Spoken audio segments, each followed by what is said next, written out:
LGS പ്രാഥമിക പരീക്ഷയുടെ ചോദ്യപേപ്പർ മാറി നൽകിയ ആലപ്പുഴയിലെ ലജ്നത്ത് സ്കൂളിൽ ഇനി മുതൽ പരീക്ഷകൾ നടത്തില്ലെന്ന് PSC. വീഴ്ചയുടെ ഉത്തരവാദിത്തം ചീഫ് സൂപ്രണ്ടായ സ്കൂൾ പ്രിൻസിപ്പലിനും PSC ഉദ്യോഗസ്ഥനായ അഡീഷണൽ ചീഫ് സൂപ്രണ്ടിനുമെന്ന് അന്വേഷണ റിപ്പോർട്ട്. ചോദ്യപേപ്പർ മാറി നൽകിയ ഉദ്യോഗാർത്ഥികൾക്കായി വീണ്ടും പരീക്ഷ നടത്തും. സുധീഷ് ഗോപാൽ ചേരുകയാണ്. സുധീഷ്, ഈ PSC പരീക്ഷയിൽ ചോദ്യപേപ്പറുകൾ മാറി നൽകിയതുമായി ബന്ധപ്പെട്ട് വലിയ പ്രതിഷേധം ഉദ്യോഗാർത്ഥികൾക്കിടയിൽ ഉയരുന്നതിനിടയിൽ എന്താണ് ഈ അന്വേഷണ റിപ്പോർട്ടിൽ പറയുന്നത്?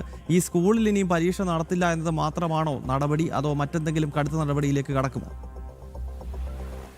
ഇത് സംബന്ധിച്ച് ആഭ്യന്തര വിജിലൻസ് അന്വേഷിക്കുകയാണ്. ഇതിൽ വലിയ ഗുരുതരമായ വീഴ്ച ഇതിൽ ഉണ്ടായിട്ടുണ്ട് എന്നതാണ് കണ്ടെത്തിയിരിക്കുന്നത്.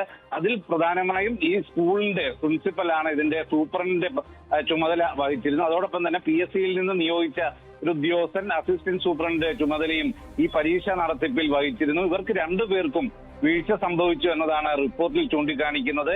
ഇനിയും മേലിൽ ലജനത്തുൽ മുഹമ്മദിയ ഹയർ സെക്കൻഡറി സ്കൂളിൽ PSC പരീക്ഷകൾ നടത്തേണ്ട എന്നും PSC തീരുമാനിച്ചിട്ടുണ്ട്. ഇത് സംബന്ധിച്ച് കൃത്യമായ അന്വേഷണം നടത്താനാണ് ആഭ്യന്തര വിജിലൻസിനെ നിയോഗിച്ചിട്ടുള്ളത്. ഇപ്പോൾ ജില്ലാ PSC ഓഫീസറാണ് ഇത് സംബന്ധിച്ച റിപ്പോർട്ട് നൽകിയിട്ടുള്ളത്. അതിന്റെ അടിസ്ഥാനത്തിൽ തുടർ നടപടികൾ PSC സ്വീകരിക്കും. എന്തു തന്നെയായാലും വലിയ വീഴ്ച തന്നെയാണ് ഉണ്ടായത്. ആ വീഴ്ച കാരണം രാവിലെ പരീക്ഷ മാറി എഴുതിയ വിദ്യാർത്ഥികൾക്കും വീണ്ടും പരീക്ഷ നടത്തും. അതോടൊപ്പമാണ് ഉച്ചയ്ക്ക് നടത്തേണ്ടിയിരുന്ന പരീക്ഷ മറ്റൊരു തീയതി നിശ്ചയിച്ച് നടത്താനും PSC ഇപ്പോൾ തീരുമാനിച്ചിട്ടുണ്ട്. ഗൗതം, സുധീഷ് ഗോപാലാണ് ആലപ്പുഴയിൽ നിന്നും ചേർന്നത്.